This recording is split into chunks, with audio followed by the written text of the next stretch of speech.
সুপ্রিয় দর্শক মন্ডলী, ত্রয়োদশ যে জাতীয় নির্বাচন 2026 আমরা উপস্থিত হয়েছি, খুলশী কেন্দ্রে উপস্থিত হয়েছি। সেখানে আমরা বিভিন্ন ভোটারদের মতামত আমরা জানবো যে এখানে ভোট গ্রহণ কেমন চলছে, সেই বিষয়ে আমরা মতামত নেব। তো আমাদের সাথে আমাদের এক ভাই, তার কাছ থেকে আমরা জানতে চাইবো যে এই খুলশী কেন্দ্রে ভোটটা কেমন হয়েছে, সুষ্ঠু হয়েছে কিনা, এই বিষয়ে জানতে চাইবো।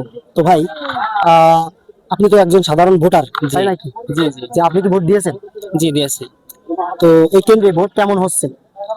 এই কেন্দ্রে আলহামদুলিল্লাহ সুষ্ঠু নির্বাচন হচ্ছে। দীর্ঘ 17টি বছর পর আপামর জনগণ একটি সুষ্ঠু নির্বাচন উপভোগ করতে পারছে, আলহামদুলিল্লাহ। আসলে এই বছর মানুষের ভোটের আমেজটা কেমন, যে মানুষ কেমন উপভোগ করছে ভোট? এবছর মানুষ নির্বাচনটাকে পুরো ঈদের মতোই উদযাপন করছে। যিনি নির্বাচিত হবেন পরবর্তীতে, তার কাছ থেকে আপনারা কি আশা করেন বা আপনার এলাকার জন্য কি প্রত্যাশা করেন? আমরা আশা করছি যে আমাদের যিনি প্রতিনিধি হবেন তিনি সমাজ থেকে দুর্নীতি, সন্ত্রাস, চাঁদাবাজ মুক্ত করবে এবং আমাদের শিক্ষার মান উন্নয়ন করবে এবং দেশ এবং রাষ্ট্রের জনগণের জন্য সে শাসক না হয়ে সেবক হবে, এটাই আমরা আশা করছি। তো আরেকটা সর্বশেষ প্রশ্ন, সেটা হচ্ছে এই নির্বাচনে তো দুটো ভোট দিতে হচ্ছে, একটি হচ্ছে হ্যাঁ এবং না। হ্যাঁ এবং না, আরেকটি হচ্ছে আপনার প্রতিনিধি নির্বাচন। তো হ্যাঁ এবং না এর ক্ষেত্রে আপনার কোনটা মনে হয় যে কোনটা জয়ী হবে? আমি আশাবাদী যে হ্যাঁ ভোট জয়ী হবে, কারণ হ্যাঁ মানেই হলো বাংলাদেশ, হ্যাঁ মানেই হলো দুর্নীতি মুক্ত, চাঁদাবাজ মুক্ত। আর না মানেই হচ্ছেন আপনার পরাধীনতার শৃঙ্খল, না মানেই হচ্ছে দুর্নীতি। কাজে আমাদের উচিত সবার হ্যাঁতে নির্বাচিত করা, মানে হ্যাঁকে ভোট দিয়ে জয়যুক্ত করা। ধন্যবাদ। আমরা দেখতে পেলাম যে আমাদের ভোট কেন্দ্র খুবই সুন্দরভাবে ভোট গ্রহণ অনুষ্ঠিত হয়েছে।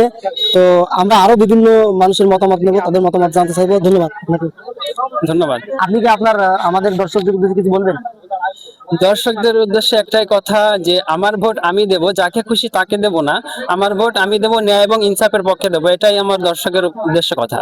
ধন্যবাদ। এখন চলে এসেছি খুলশী গ্রামের উস্তাদ, ওনার কাছ থেকে আমরা মতামত দেব। তো হুজুর, আপনি ভালো আছেন? আলহামদুলিল্লাহ। সালামু আলাইকুম রহমতুল্লাহ। আলহামদুলিল্লাহ, ভোট সুষ্ঠু এবং নিরপেক্ষ হচ্ছে। আশা করি ইনশাল্লাহ এই ভোটে ন্যায় ইনসাফের পক্ষেই মানুষের রায় যাবে এবং সারা বাংলাদেশে একটা ন্যায় ইনসাফের গণজোয়ার আসছে। আশা করি এর পক্ষে ইনশাল্লাহ একটা সফলতা দেখা যাবে। আরেকটা বিষয়, সেটা হচ্ছে গণভোটের ক্ষেত্রে হ্যাঁ এবং না এর মধ্যে কোনটা জয়ী হবে বলে মনে করেন? গণভোটের ক্ষেত্রে হ্যাঁ ভোটের পক্ষেই বেশি গণজোয়ার, বেশি ভোট ইনশাল্লাহ পাস করবে গণভোটের পক্ষেই। এবং দর্শক মানে হারটা কেন দেওয়া উচিত আমাদের? হারটা এই জন্য দেওয়া উচিত, যেহেতু এখানে প্রধানমন্ত্রী এবং প্রেসিডেন্টের মধ্যে ভারসাম্য থাকবে এবং হা হা মানে আজাদি আর না মানে গোলামি। তো এক কথায় আমরা আজাদির পক্ষে, গোলামির পক্ষে নয়, এই কথাই সুস্পষ্টভাবে বোঝা যায়। জি, ধন্যবাদ। আমরা আরো কিছু ভোটারদের মতামত দিব। তো সকলকে ধন্যবাদ, সবাই ভালো থাকবেন, সুস্থ থাকবেন, আল্লাহ হাফিজ।